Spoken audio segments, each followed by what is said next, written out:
אנחנו פה ברצועה עם הלוחמים הגיבורים שלנו.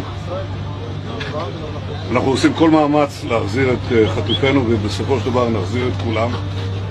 יש לנו 3 יעדים במלחמה הזאת: לחסל את החמאס, להחזיר את כל חטופינו, ולהבטיח שעזה לא תחזור להיות איום למדינת ישראל. ואני פה להגיד לחברים כאן, הלוחמים כאן, שאומרים לי את אותם הדברים, ואני חוזר ואומר את זה לכם, אזרחי ישראל. אנחנו ממשיכים עד הסוף, עד הניצחון. שום דבר לא יעצור אותנו.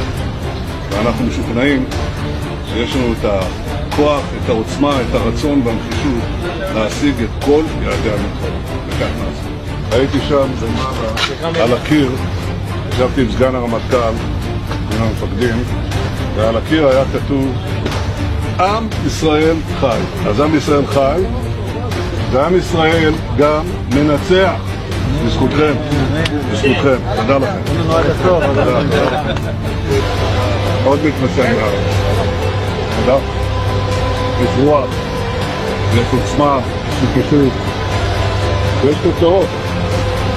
גם את זה, גם את זה, גם את זה. אנחנו כל הזמן. אנחנו בגלל ישראל, נכון? אני אומר לך, כמו שאמרתי לביידן, אנחנו הולכים לעשות את זה, להשלים את זה. שלא יהיה לאף אחד ספק, לא מבחינת רק הכוונה, אלא גם היכולת.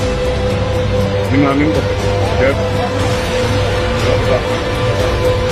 כל הכבוד. אנשים אזרחים התנדבו כולם ובאו ביחד איתנו. תודה רבה. תודה רבה.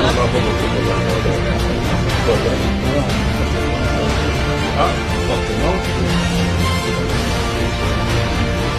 רבה.